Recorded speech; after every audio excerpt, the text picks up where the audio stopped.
Praise the Lord.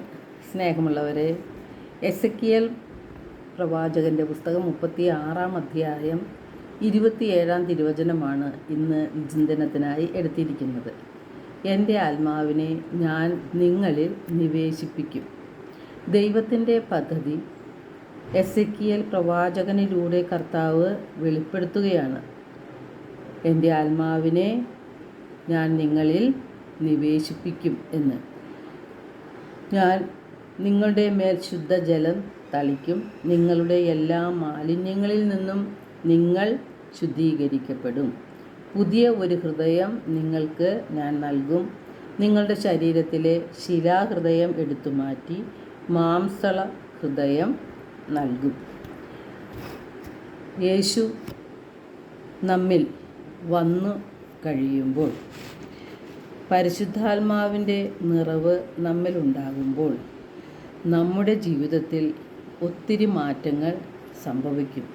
ഹൃദയത്തിൽ വചനം കാക്കുന്നവരും വചനം പാലിക്കുന്നവരും ആയി മാറും. റോമ 9:6 തിരുവചനം പറയുകയാണ്, ദൈവത്തിൻ്റെ വചനം ഒരിക്കലും പരാജയപ്പെട്ടിട്ടില്ല. ആ വചനത്തിൻ്റെ ഉദ്ദേശം അത് പൂർത്തീകരിക്കും. നമ്മിലൊരു വീണ്ടും ജനനം നടക്കണം. യേശുക്രിസ്തുവിൽ ഒരു പുതിയ സൃഷ്ടിയായി നാം മാറണം. അപ്പോഴാണ് നമുക്ക് ഫലം പുറപ്പെടുവിക്കുന്നവരായി മാറുവാൻ സാധിക്കുകയുള്ളൂ. യേശു നിക്കോദേമോസിനോട് പറയുന്നുണ്ട്, വീണ്ടും ജനിക്കുന്നില്ലെങ്കിൽ ആരും സ്വർഗരാജ്യത്തിൽ പ്രവേശിക്കുക ഇല്ല എന്ന്. ജലത്താലും ആത്മാവിനാലും നാം ജനിക്കുമ്പോൾ നമ്മിൽ വീണ്ടും ജനനം നടക്കുകയാണ്. അതിനായിട്ടാണ് ദൈവം തൻ്റെ ആത്മാവിനെ വർഷിക്കുന്നത്. മത്തായി 13:23 തിരുവചനം പറയുന്നു, വചനം കേട്ട് ഗ്രഹിക്കുന്നവനാണ് നല്ല നിലത്ത് വീണ വിത്ത്. അവൻ 100 മേനിയും 60 മേനിയും 30 മേനിയും ഫലം പുറപ്പെടുവിക്കുന്നു.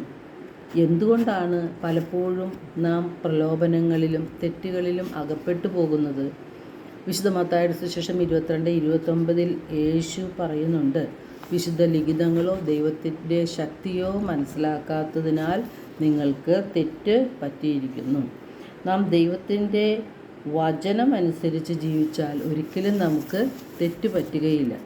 ഏശയ്യാ 61:1 1 മുതൽ 4 വരെയുള്ള തിരുവചനങ്ങളിൽ ഈശോയെക്കുറിച്ച് യെശയ്യാ പ്രവാചകൻ പറയുന്നത്, ഹൃദയം തകർന്നവരെ ആശ്വസിപ്പിക്കാൻ യേശു വരുന്നു എന്നാണ്.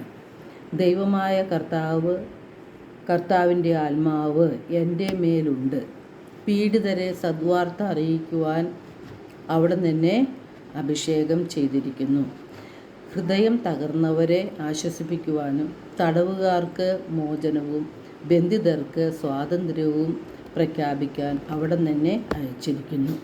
അപ്പോൾ പീഡിതരായ നമുക്ക് സദ്വാർത്ത, അതായത് സുവിശേഷം അറിയിക്കുവാനാണ് യേശുനാഥൻ വരുന്നത്. ഹൃദയം തകർന്നവരെ ആശ്വസിപ്പിക്കുന്നു. പലതരത്തിലും തടവിൽ കഴിയുന്നവരെ, പാപാന്ധകാരത്തിൽ കഴിയുന്നവരെ വിടുവിക്കുന്നു. ബന്ധിതരെ മോചിപ്പിക്കുന്നു. ഇതെല്ലാമായിട്ടാണ് യേശുനാഥൻ വന്നത് എന്ന് പ്രവാചകൻ പറയുകയാണ്. നമ്മെ കാണുന്ന, നമ്മെ അറിയുന്ന, നമ്മുടെ എല്ലാ ആഗ്രഹങ്ങളെയും നമ്മുടെ ഹൃദയ വിചാരങ്ങളെയും അറിയുന്ന, മനസ്സിലാക്കുന്ന ദൈവം നാം കടന്നു പോകുന്ന പ്രതിസന്ധികളെ എല്ലാം കാണുന്നുണ്ട്, അറിയുന്നുണ്ട്. നമ്മുടെ വേദനയെക്കുറിച്ച്, ഹൃദയം തകർന്ന അവസ്ഥയെക്കുറിച്ച്, നമ്മുടെ മാനസികമായ ബുദ്ധിമുട്ടുകളെക്കുറിച്ചെല്ലാം ദൈവം അറിയുന്നുണ്ട്. ആ തകർച്ചയിൽ നിന്നും നമ്മെ മോചിപ്പിക്കുന്ന വിമോചകനാണ് നമ്മുടെ യേശുനാഥൻ.